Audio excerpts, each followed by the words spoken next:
Mother board ಅಂತ ಯಾಕೆ ಕರಿತೀವಿ? ಅದ್ರ ಹಿಂದೆ ಒಂದು ಇಂಟ್ರೆಸ್ಟಿಂಗ್ ಸ್ಟೋರಿ ಇದೆ. ಮೊದಲಿಗೆ ಈ ಮದರ್ ಬೋರ್ಡ್ ಅನ್ನೋ ಕಲ್ಪನೆ ಹೇಗೆ ಹುಟ್ಟಿತು ಅನ್ನೋದ ನೋಡೋಣ. 1940s ನಲ್ಲಿ ಕಂಪ್ಯೂಟರ್ ಸೈಜ್ ತುಂಬಾ ದೊಡ್ಡದಿದ್ವು. ಸಾವಿರಾರು ವ್ಯಾಕ್ಯೂಮ್ ಟ್ಯೂಬ್ಸ್, ಬೇರೆ ಬೇರೆ ಕೆಲಸಕ್ಕೆ ಬೇರೆ ಬೇರೆ ಪಾರ್ಟ್ಸ್ ಒಟ್ಟಾಗಿ ಕೆಲಸ ಮಾಡೋ ದೊಡ್ಡ ಯಂತ್ರ. ಆದರೆ ಇದರಲ್ಲಿ ಒಂದು ವಿಷಯ ಮಿಸ್ಸಿಂಗ್ ಇತ್ತು, ಒಂದು ಸೆಂಟ್ರಲ್ ಹಾರ್ಟ್, ಎಲ್ಲವನ್ನೂ ಕನೆಕ್ಟ್ ಮಾಡೋ ಒಂದು ಸೆಂಟ್ರಲ್ ಸಿಸ್ಟಮ್. 1960s ದಶಕದಲ್ಲಿ ಬಂದಾಗ ಸ್ವಲ್ಪ ಸಿಚುವೇಶನ್ ಚೇಂಜ್ ಆಯಿತು. ಡಿಜಿಟಲ್ ಎಕ್ವಿಪ್ಮೆಂಟ್ ಕಾರ್ಪೊರೇಷನ್ ನ ಸೈಂಟಿಸ್ಟ್ಗಳು ಒಂದು ಹೊಸ ರೀತಿಯ ಮಷಿನ್ ಮೇಲೆ ಕೆಲಸ ಮಾಡ್ತಿದ್ರು. ಅದರ ಹೆಸರು PDP 8ಗಿಂತ ಮುಂಚೆ ಇದು ಕಂಪ್ಯೂಟರ್ಸ್ ಒಂದು ರೂಮ್ನಷ್ಟು ದೊಡ್ಡದಿದ್ವು. ಆದರೆ PDP 8 ಸಿಂಪಲ್ ಮತ್ತೆ ಬಳಕೆಗೆ ಸುಲಭ ಇತ್ತು. ಇದರ ಮುಖ್ಯ ಫೀಚರ್ ಏನಂದ್ರೆ ಇದಕ್ಕೆ ಸೆಂಟ್ರಲ್ ಬ್ಯಾಕ್ ಪ್ಲೇನ್ ಇತ್ತು. ಒಂದೇ ಪೋರ್ಟ್ ಇಂದ ಎಲ್ಲಾ ಪಾರ್ಟ್ಸ್ ನ ಕನೆಕ್ಟ್ ಮಾಡಬಹುದಿತ್ತು. ಆ ಟೈಮ್ನಲ್ಲಿ ಇದನ್ನ ಮದರ್ ಬೋರ್ಡ್ ಅಂತ ಕರೀಲಿಲ್ಲ.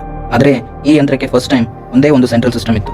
1970s ದಶಕದಲ್ಲಿ ಜಗತ್ತು ಮೊದಲ ಬಾರಿಗೆ ಮೈಕ್ರೋ ಪ್ರೊಸೆಸರ್ ಇಂಟೆಲ್ 4004 ನೋಡಿತು. ಹಿಂದೆ ಒಂದು ರೂಮ್ ಹಿಡಿತಿದ್ದ ಹಾರ್ಡ್ವೇರ್ ಈಗ ಸಣ್ಣ ಚಿಪ್ ಆಗಿ ಚೇಂಜ್ ಆಯಿತು. ಇದರ ಮೇಲೆ ತುಂಬಾ ಸೈಂಟಿಸ್ಟ್ಗಳು ಕೆಲಸ ಮಾಡಿದ್ರು. ಅದರಲ್ಲಿ ಇಂಪಾರ್ಟೆಂಟ್ ಆದವರು ಸ್ಟೀವ್ ವೋಜ್ನಿಯಾಕ್. ಅವರು 1976 ನಲ್ಲಿ Apple I ಕ್ರಿಯೇಟ್ ಮಾಡಿದ್ರು. ಇದು ತುಂಬಾ ದೊಡ್ಡ ರೆವಲ್ಯೂಷನ್ ಆಯಿತು. ಯಾಕಂದ್ರೆ ಮೊದಲ ಬಾರಿಗೆ CPU, RAM, ಕನೆಕ್ಟರ್ಸ್ ಎಲ್ಲ ಒಂದೇ ಸಿಂಗಲ್ ಪ್ರಿಂಟೆಡ್ ಸರ್ಕ್ಯೂಟ್ ಬೋರ್ಡ್ ನಲ್ಲಿ ಸೇರಿತು. ಆದರೆ ಮಾಡರ್ನ್ ಮದರ್ ಬೋರ್ಡ್ಗೆ ಹೋಲೋ ಸಿಂಪಲ್ ರೂಪ ಇದೆ ಫಸ್ಟ್. ಆದರೆ ಮದರ್ ಬೋರ್ಡ್ಗಳ ನಿಜವಾದ ಯುಗ ಶುರುವಾಗಿದ್ದು 1981 ನಲ್ಲಿ. IBM ಅದರ first personal computer IBM 5150 launch ಮಾಡಿದಾಗ ಇದರೊಳಗಡೆ ದೊಡ್ಡ ಫ್ಲಾಟ್ ಬೋರ್ಡ್ ಇತ್ತು. IBM ಇಂಜಿನಿಯರ್ಸ್ ಇದನ್ನ ಪ್ಲೇನಾರ್ ಬೋರ್ಡ್ ಅಂತ ಕರೆದ್ರು.